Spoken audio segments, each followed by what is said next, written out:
Hello, I'm Mary Susie from Bead Me a Story, and today I want to show you how to make a Shaggy Magatama bracelet. So to start with, you're going to need some tools, and all that's required for a chainmail project is 2 pairs of pliers. I'm using a flat nose pair of pliers today, and a 90-degree bent nose plier. You can use any combination of pliers that you want as long as they have a smooth edge on the plier. See how this is smooth? It doesn't have ridges. That will actually scratch your jump rings, so just try and avoid that. And I'm also going to be using a jump ring opening tool. And this has different size grooves on the side. This is going to help you open your jump rings more quickly, but it certainly isn't required. So we're also going to be using 18 gauge 3/16 jump rings. And this is an SWG size. The inner diameter of these is 5 millimeter. The thickness of this jump ring is 1.2 millimeters. The other jump ring size we're going to be using is to go through the bead, and that's a 20 gauge 5/32 jump ring. And that is a 4.3 millimeter inner diameter and 0.8 thickness of the ring. We'll also be using Bead Me a Story's 7.25 millimeter O-rings. We have these custom manufactured in EPDM rubber. We have a very wide variety of colors in these, probably over 30 colors. So if you go to our website, you'll get to see all the variations you can choose in that. And then finally, our Japanese Mayuki seed beads. And these are long Magatama beads. So the long Magatamas are slightly different than a regular Magatama. A regular Magatama is shaped a little bit like a drop, whereas these are shaped a little bit like a dagger. You can see they come to a point at the end, and the hole that goes through this, you can see this side of the bead, the hole is lower than on the other side of the bead. So as we go through those, you'll want to be aware of that so that you can go from the lower side of the bead to the upper side of the bead. It just makes it easier to mount the beads onto the jump rings. So let's get started with first opening our jump rings. So I am going to use my left hand to pick up the jump ring. I'm going to grab the jump ring at around 3 o'clock. And off screen here, I am just sliding on my jump ring opening tool. So I am going to have the groove of the tool face in towards the center of my body. And you can see it's pretty tight on my finger. I have a pretty average size hand. So I'm going to stick this into this groove and open the jump ring. Don't excessively open your jump rings, just about 1/4 of the way. And we'll continue to do that. Open another jump ring. And another jump ring. So for an average size wrist, you're going to need about 21 jump rings and 21 O-rings to form the base row of our bracelet. And this base row should fit almost exactly around your wrist. Don't leave too much extra room. The O-rings will stretch out only very slightly over time, so don't expect to have it stretch out and you have an extra 1/2 inch to it. It may stretch out just a tiny little bit, but the EPDM rubber O-rings actually have really good tensile strength, and they will maintain their shape fairly well. Also, the O-rings are a little bit thicker than your jump rings, you'll notice, and they're nice and sturdy, and those are going to hold together for a long time. Actually, the more you wear rubber O-rings, the better they are, as they kind of are helped by the oil in your skin to maintain their softness. So the more you wear those, the better. I'm just going to open a couple more of these for you. Okay. Now we're going to also, you can, if you want to ahead of time, open all of your 20 gauge 5/32 jump rings.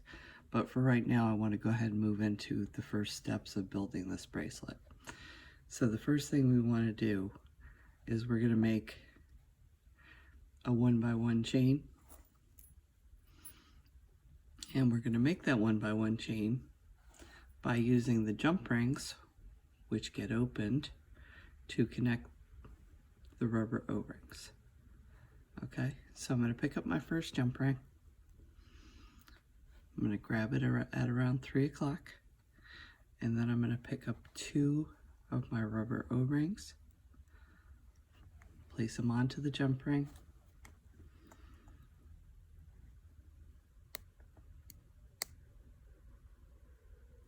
and close that jump ring. Okay, so now you basically have 3 rings in a row. Now I'll take the next jump ring. I'm going to pass it through one of these O-rings that I started with, pick up another rubber O-ring, and close the jump ring. So like I said, we're just building a 1x1x1 chain. Okay, so now you basically have 5 rings in a row. Pick up another jump ring, pass it through one of the O-rings, pick up another O-ring,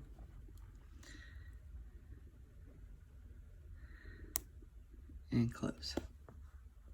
Okay, so just like I said, keep making this chain until you come up with a length that's going to fit your wrist almost exactly, or for whoever you're making it for. And I'm going to stop this and finish making this chain, and then we'll go on and start adding the beads to it. Welcome back. So through the magic of television, I've managed to complete my chain, my 1x1 chain, and you can see it's metal, rubber, metal, rubber, metal, rubber. Goes that way the whole way through. Now I've left one jump ring to connect the start to the end once I'm finished, but I do find that it's easier to just keep this as a long chain as I'm trying to add my beads to it. So I'm going to just show you on the end here that I've started adding beads to this. As I begin this chain, I like to skip the very first O-ring until I get to the end, and then I'll fill those in later, but I just find it easier that way to keep track of where I'm at. And you can see that what I'm going to be doing is taking a jump ring and picking up a Magatama bead and adding it to one side of one of my links, and then I'll pick up another Magatama bead on one of the 20 gauge jump rings and adding one to the other side of the chain. So I've already put 3 rows of these on, so let me just show you how I'm going to be doing this. So I pick up my jump ring, and I'm going to pass it through from the lower side of the hole on the Magatama bead to the upper side, and then I'm going to connect this next row I'm on is the rubber O-ring, so I'm going to connect this to one side of the rubber O-ring. I'm going to close that jump ring, and then I'm going to pick up another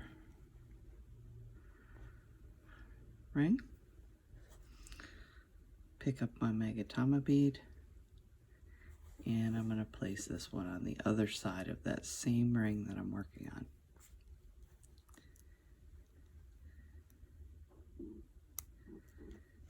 And close. And I noticed, I'm not sure how I managed to do that, but I did not get a good closure on this other side at all. So let me come back over here, get that closed perfectly. Okay, so I added to either side of the, actually this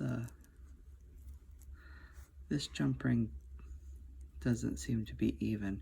So this is a good lesson for you. This ring just seems a little warped. You can see it's not going to match up. It's not going to match up exactly and one side seems to be lower than the other side. So I'm just going to take this off and replace it. This is a big secret to having work that looks very attractive and very well finished at the end. If you have any materials that don't line up exactly perfectly, or just you know, get warped a little bit, or you scratch a ring, just go ahead and take it out. Jump rings are not very expensive, and your final piece is going to really show a bit more professionalism if you remove any not so perfect parts from it. Okay, so got one on either side of the rubber O-ring. Now in the next step, I'm going to pick up another Magatama bead, and now I'm going to apply this one first to one side of the metal jump ring,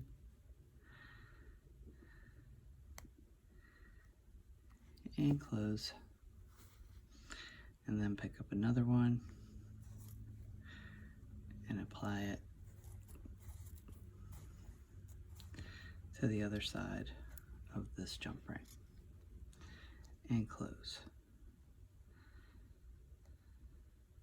Okay, so we're going to do this all the way up the chain until you've gotten to the end, and then we'll come back and add the first row, and we'll make sure to add the last row, and of course we've got this one final jump ring that will connect the beginning to the end.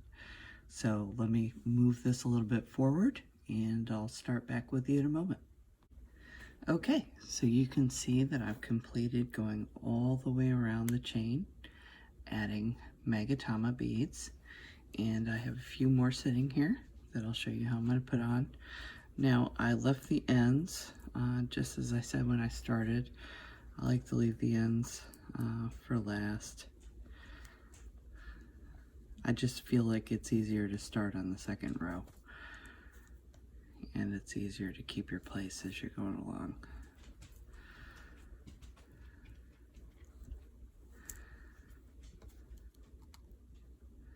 So I'm adding these two final ones to the starting end, and I'm going to add two final beads to the end. And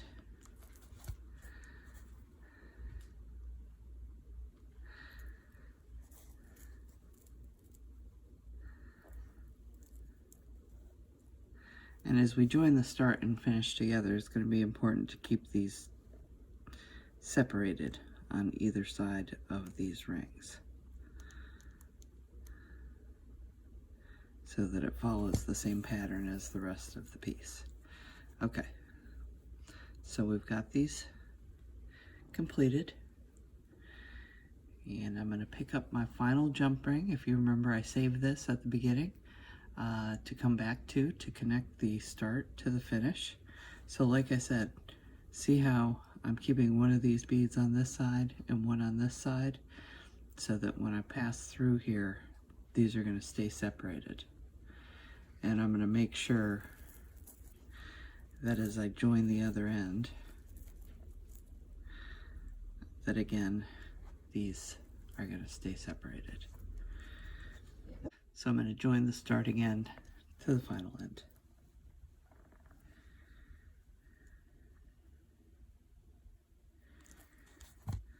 Okay, so now I have this one last ring.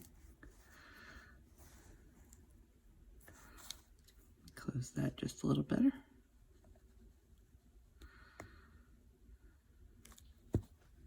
Okay, got this one last ring that needs to have beads added to it. Okay, so that one's being attached kind of what I consider the outside. And I'm going to turn this around to expose the other side of this ring. Okay, and now I'm going to add this final jump ring to the other side of that final ring. Okay, and now our bracelet is complete. So one thing I want you to notice about this bracelet is that I did this one in a little bit of a high contrast, but most of these I tend to do in tone-on-tone colors so that they just basically sparkle on the wrist. You don't so much notice that there's rubber in there. You can almost barely see it just because it just kind of sparkles and jangles on your wrist. So this one's made of pastel purples and lavenders. I have sage greens.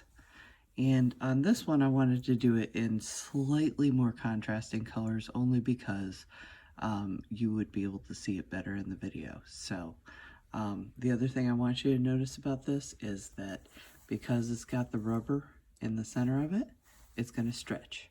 So this is going to slide right over your hand and onto your wrist and fit perfectly. So I hope you've enjoyed this lesson. This is our beginner lesson number 1 kit. And again, we have our rubber O-rings manufactured. So take a look at beadmeastory.com and you can see what colors we have available. Thanks so much.